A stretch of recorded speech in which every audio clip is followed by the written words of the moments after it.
اول سلام و عرض ارادت دارم خدمت همه شما عزیزان و مقدم شما به 103مین جلسه گفتگو کلی میان نخبگان و شهروندان بنیاد آرمان شهر که با همراهی انستیتیوت فرانسوی افغانستان برگزار شده گرامی می‌دارم. همون شکلی که در دعوتنامه‌ها دیدین عنوان برنامه امروز هست یک قدم تا سقوط، البته با یک سوالیه. پرسش امیدواریم سخنرانان این برنامه بتوانند یک پاسخ گو داشته باشند. و محور بحث در رابطه با مسئله حقوق بشر به بهانه اعلامیه‌ای که دیدبان حقوق بشر منتشر کرده و 3 کتابی که اخیراً بنیاد آرمان شهر چاپ کرده.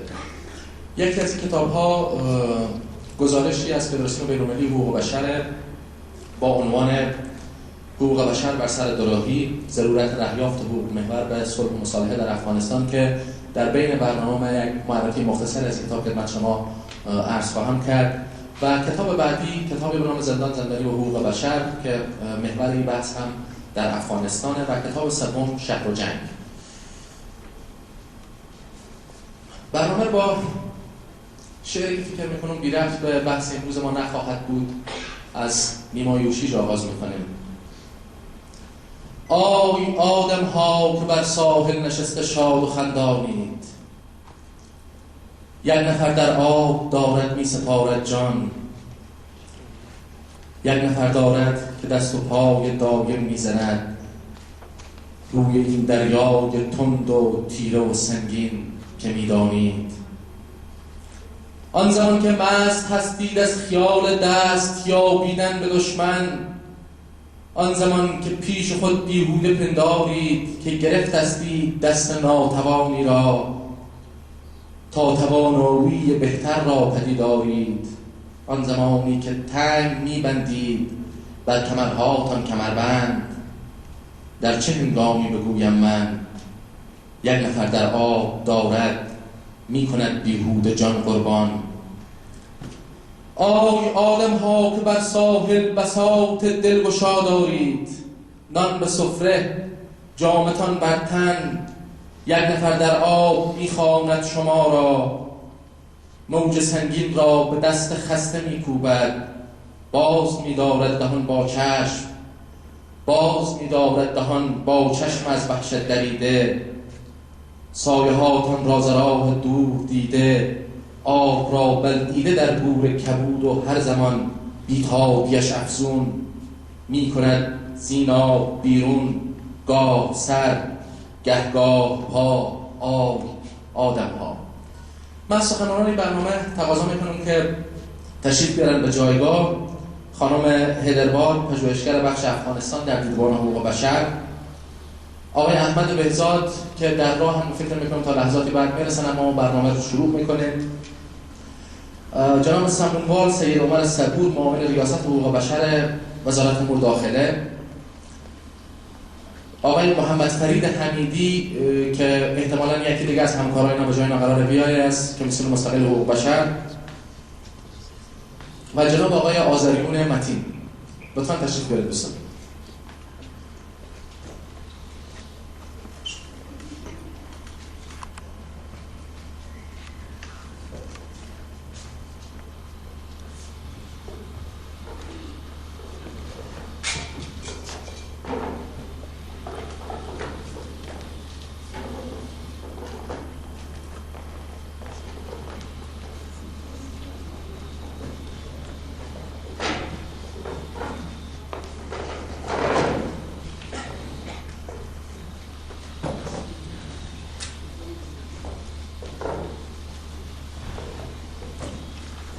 دوستان در جریان هستن که دیدبان حقوق بشر در همین روزهای اخیر یک گزارش منتشر کرد در رابطه با وضعیت حقوق بشر در افغانستان که متاسفانه گزارش خیلی امیدوار کننده نیست به اشاره هایی که به بعد از 2014 داشت. نکات مهمه که در این گزارش به اونها اشاره شده: خشونت و تبعیض علیه زنان و دختران، مسئله دوم منازعات مسلحانه، مسئله سوم بدرفتاری با محبوسین و افراد تحت توقیف، مسئله چهارم حامیان حقوق بشر و عدالت انتقالی، مسئله پنجم آزادی بیان و تشکیل اجتماعات و و مسئله ششم بازیگران کلیدی بین‌المللی که پیرامون هر کدام اینها به شکل مفصل در گزارش توضیحات داده شده. یک سری آمار و ارقام هم در این گزارش ذکر شده که من از خانم هیدر تقاضا می‌کنم که گزارش به شکل مفصل‌تر خدمت شما معرفی کنم و در بخش پرسش و پاسخ هم دوستان میتونن آمادگی بگیرن و اگر پرسشی داشتن از سخنران برنامه در پایان برنامه مطرح کنن. خانم هیدر بفرمایید.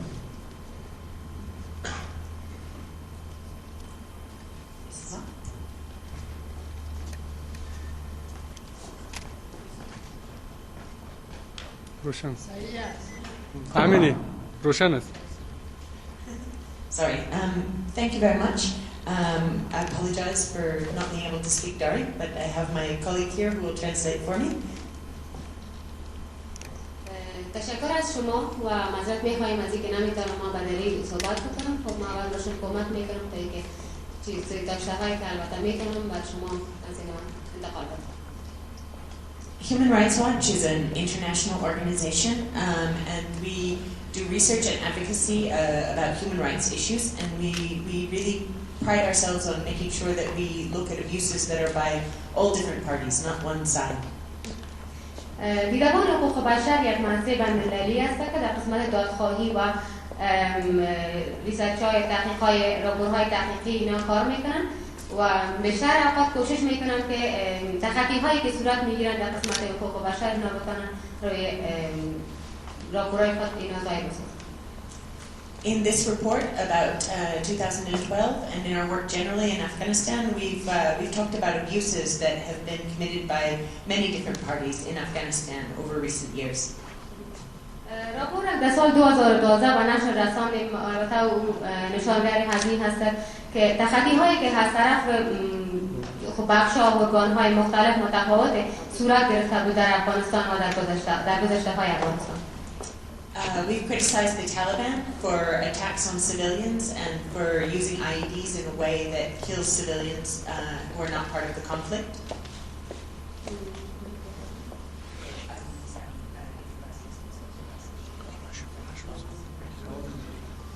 خب کسایی که در اونجا مثلا اول طالبان مثلا کسی بود که ما بالای اونها انتقاد کرده بودیم و کارها یک از طرف طالبان در افغانستان صورت میگرفت و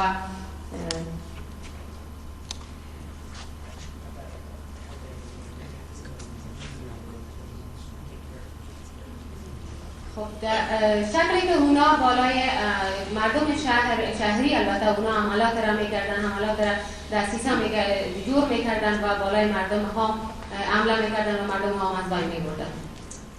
We've criticized the Taliban for recruiting children, including as suicide bombers. و در مورد اطفال بود که طالبان اطفال استخدام میکردن به جای از اینکه اطفال برای اونا کار بکنن و عملات برای اونا انجام بدن. And we've criticized the Taliban for their continued attacks on women, and one example of that, of course, from last year is the execution of the woman named Najiba in Parwan province. و در قسمت خانم‌ها هم که بیشتر اونا تخطی‌هایی را انجام دادن و یکی از مثال‌های از او در ولایت پروان بود که سال گذشته اتفاق افتاد که یک خانم را اونا بلا زدن. We've also often criticized ISAF and the United States government, including for civilian casualties that they have caused and for abuses that have taken place during night raids. و همچنان آیساف و اساطیر امریکایی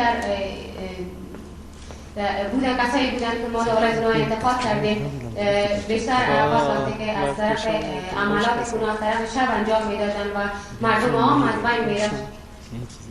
We've criticized the U.S. for the way that they've run the prison at Bagram Air Base, and we issued a statement 2 days ago about the problem of children being detained at Bagram.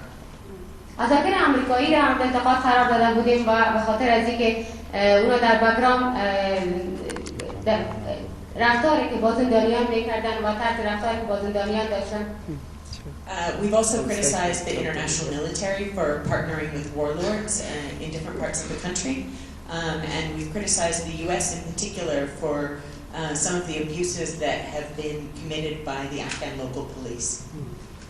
اساطیر خارجی را به مورد انتقاد قرار داده بودیم در راپوری که در اواخر به نشر رسید که بیشتر اونا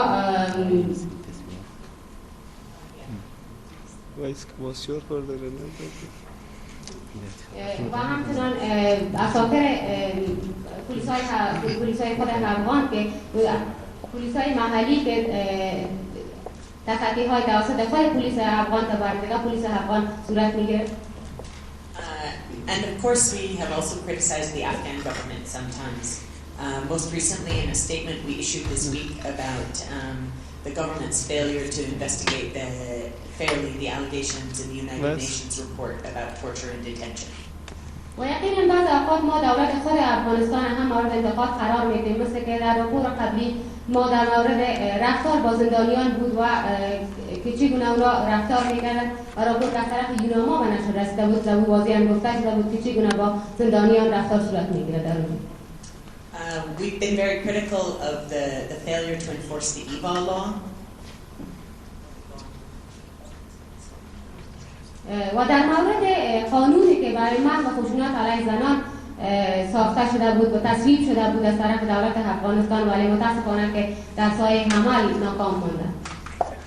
We've spoken out about the problems of corruption in Afghanistan and also about the situation that the Afghanistan Independent Human Rights Commission is in at the moment.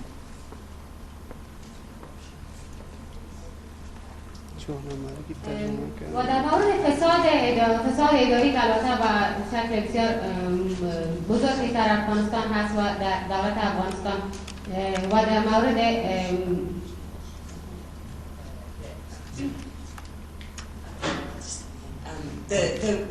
The Afghanistan Independent Human Rights Commission is a very important institution in our view, and the fact that it's been more than a year now that several of the positions on the commission have been vacant is a real problem for human rights in Afghanistan.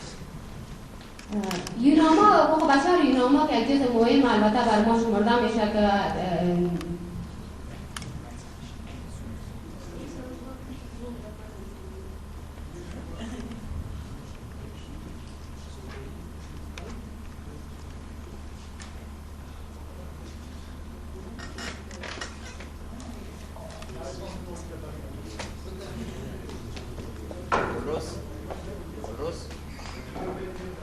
الو میشه که من فقط میخواستم این نکته رو بگم، چون اونا خواهش کردن که گفتن کمیسیون مستقل حقوق بشر دو مسائلی که مطرح کردن، یکیش خب فساد اداری بود که ما گفتن در این زمینه خب نگرانی های خود ابراز کردن در این گزارش، و از سوی دیگه هم وضعیتی که امروز کمیسیون مستقل حقوق بشر افغانستان با دچار است، بیشتر از یک سال میشه که کمیسیون ها به حالت تعلیق در آورده شده و تا امروز دوباره دولت افغانستان اونها رو معرفی نکرده. میشه که آیا شما میخواید بین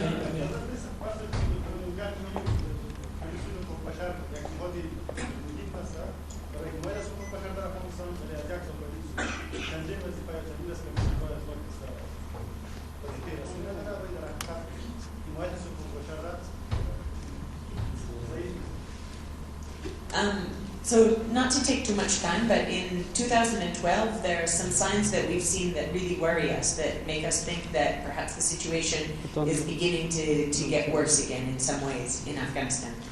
2012 البته بعض نشانه‌های وجود داره از 2012 که ما را بسیار زیاد در فکر من داده و تشویش انداخته که خب امکان داره که حالت و روندی که پیش میره افغانستان پس بتونه و روند مثبت نباشه منفی باشه.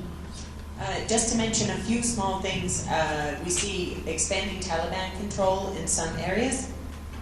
با وضاحت اگر بگوییم مثلا نقاط بیشتر توسط طالبان پس دوباره در تحت کنترل طالبان رفتن. We saw the assassination of two heads of the Department of Women's Affairs in Lagman. و ترور خانمی که از بخش وزارت امور زنان در ولایت پروان Laman. We were really worried by President Karzai's speaking out in favor of the guidelines that were issued by the Ulama Shura about women. و یک اعلامیه که در اواخر از طرف شورای علمای افغانستان به نشر رسید در برابر زنها و محدودیت ساختن حقوق زنها در افغانستان، و این هم یک چیز هست که نگران کننده است. And we were also really concerned by a number of incidents that we saw where the government was cracking down on free expression by the media. و هم بعضی از نشانه‌هایی وجود داره که آزادی محدود ساختن خود آزادی و یا اشخاص و افراد را محدود ساختن در قسمت گفتار از اونا این هم یک نقطه نگران کننده است. In terms of what the future is looking like for human rights in Afghanistan, there are a lot of reasons to be concerned.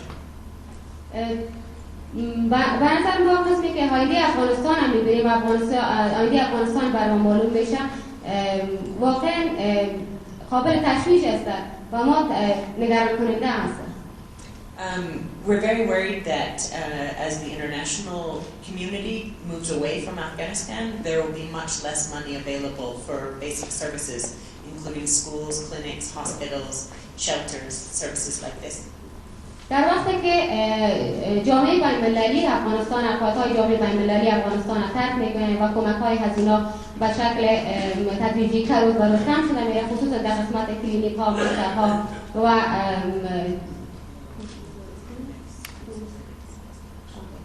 در قسمت خانه‌های حمل که روز به روز کمک‌های هزینه بر افغانستان کم شده میره. We're also worried that as the international community is less involved, there will be less pressure on the Afghan government to comply with international law on human rights.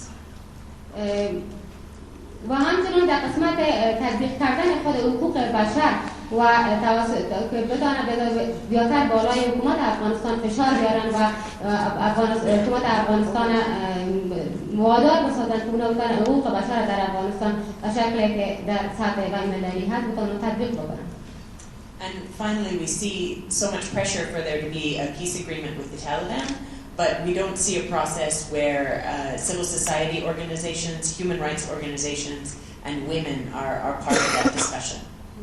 ما می‌بینیم که گفته‌های صورت گرفته البته به خاطر مصالحه با طالبان و گردهمایی خود طالبان، ولی متأسفانه در اون دیده نمیشه که جامعه مدنی و حقوق بشر و یا زنها در نظر گرفته شده باشند.